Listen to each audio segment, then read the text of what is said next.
l'invité de la matinale.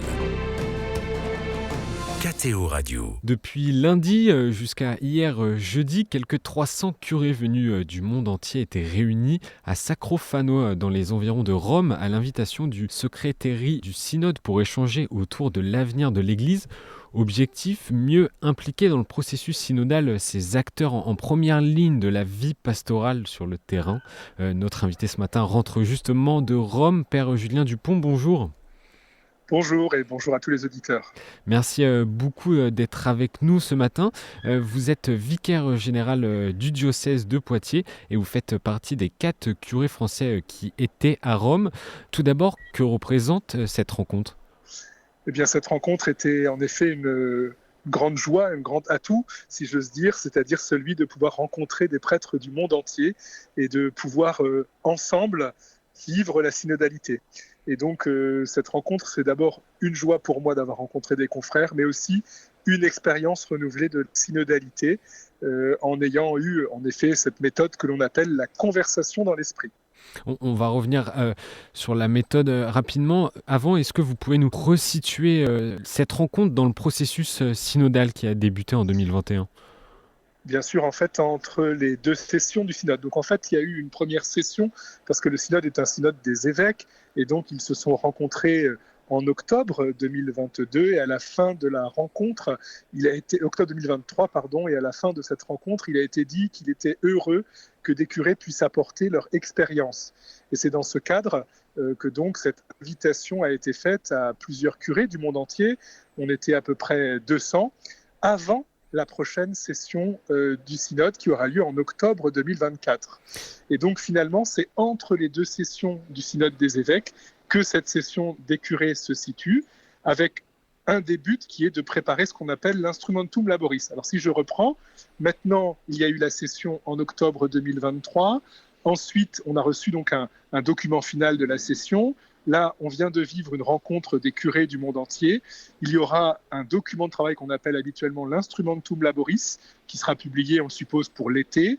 Et puis ensuite, les évêques se réuniront, bien sûr, en octobre. Et donc, leur base de travail pour cette réunion est donc ce fameux instrumentum laboris auquel nous collaborons. Et Père Julien Dupont, vous avez parlé de la méthode. Quelle était justement la méthode utilisée pendant cette rencontre qui a débuté lundi ? Alors en fait, peut-être est-ce utile de dire d'abord comment chaque jour s'est déroulé, et je vais vous expliquer ensuite rapidement cette méthode. En fait, chaque jour a été fait de la même manière. On était par groupe linguistique. Le matin, on a d'abord écouté de ce qu'on appelle des experts ou des compagnons de route qui nous ont éclairés sur un apport biblique, théologique, pastoral. Puis ensuite, on s'est mis à l'écoute de l'Esprit Saint et on a cherché à dialoguer à partir de questions concrètes sur, par exemple, quelles expériences ai-je faites moi-même dans ma paroisse de la synodalité. Chacun parle 4 minutes, c'est ce qu'on appelle la conversation dans l'esprit, après avoir prié, prend un temps de silence, on reparle 2 minutes pour dire ce qui nous a marqué dans le groupe, puis nouveau temps de silence, puis après il y a un temps de débat. Et l'après-midi était plus fait pour avoir quelques restitutions de quelques groupes et dialogue libre à partir de ces restitutions. Autrement dit, on a passé toute nos journées à dialoguer, tant avec le Seigneur qu'avec nos frères qui étaient présents ici. Et c'était évidemment un moment assez beau que de pouvoir chercher à vivre ce dialogue ordinaire. Et les journées se sont déroulées de la même façon lundi, mardi, mercredi ? Exactement, lundi, mardi, mercredi. Cependant, hier, jeudi, la journée était très différente puisque nous avions donc la rencontre du Saint-Père. Et donc, pour cette rencontre, nous sommes levés un peu plus tôt, évidemment, et puis nous sommes allés le rencontrer dans la salle, justement, du synode, où librement on a pu parler avec lui, et puis ensuite nous avons célébré la messe à Saint-Pierre. Quelle était la teneur des échanges entre les curés qui viennent du monde entier ? Je dois dire que d'abord, les échanges étaient très fraternels. On s'est tous reconnus comme ayant un même ministère, malgré la grande diversité des cultures dans lesquelles nous nous situons. Bien sûr, oui. Même dans les groupes de langue francophone, j'ai été frappé par un tel qui venait de pays en guerre ou proches de pays en guerre, et puis d'autres qui étaient dans des pays florissants, ou un de mes confrères justement d'Afrique qui me disait qu'il avait baptisé plus de 500 catéchumènes dans la nuit de Pâques. Moi, j'en ai été tout content avec mes 17. Ça m'a fait un petit choc.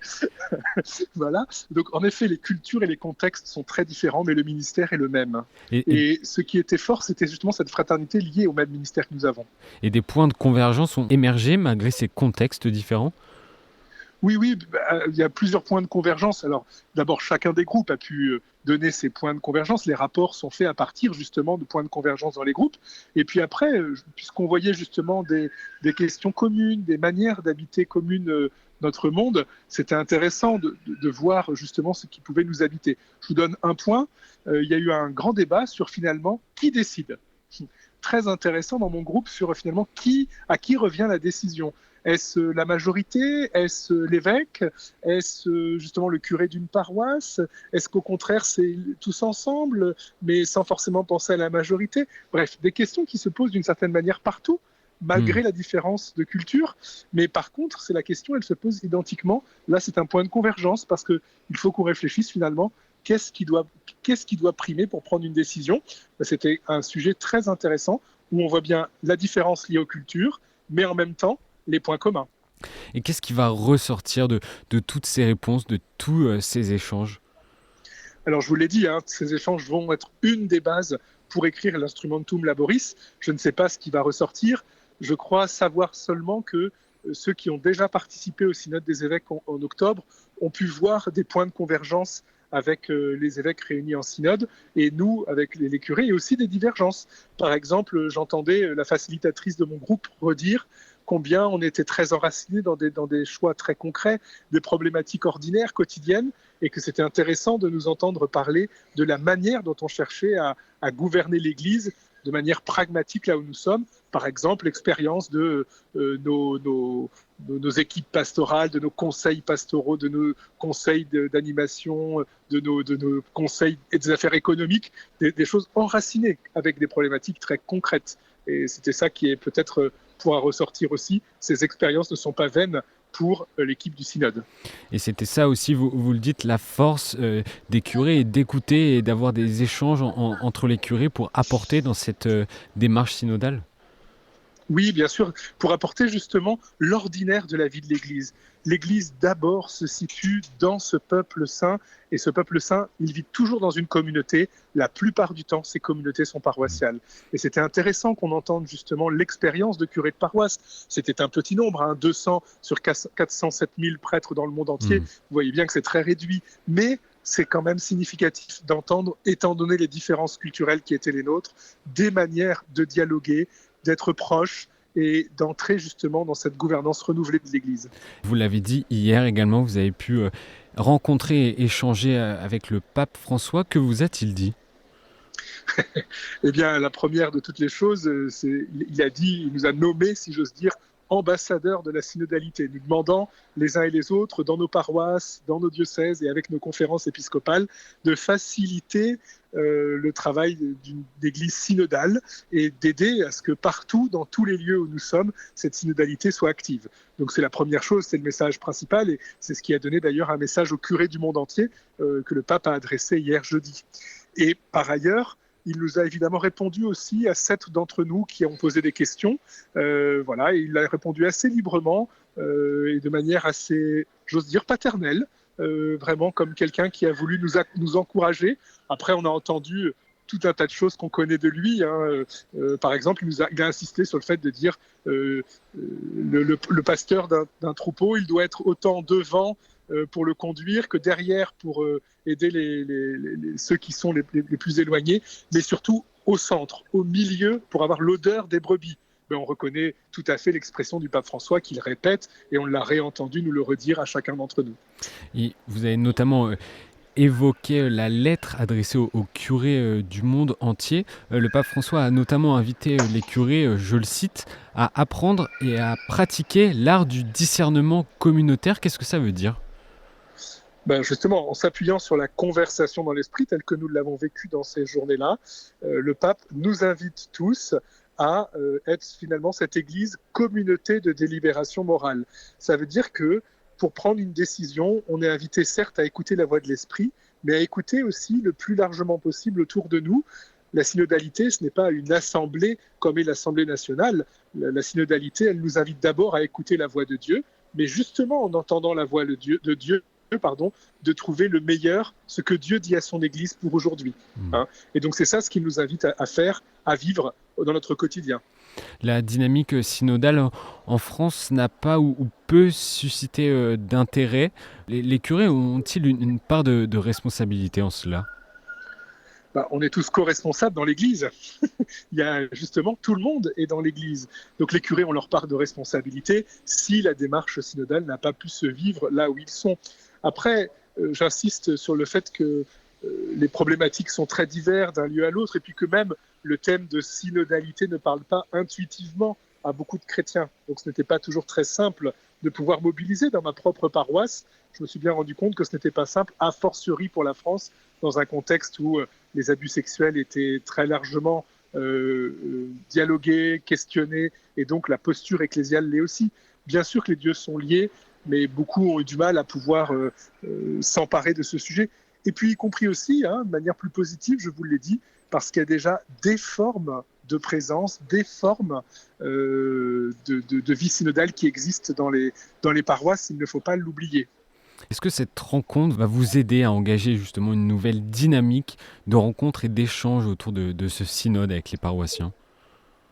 Alors, avec mes paroissiens, je vais en reparler avec justement mon équipe pastorale, avec mon évêque, la prochaine étape, ouais.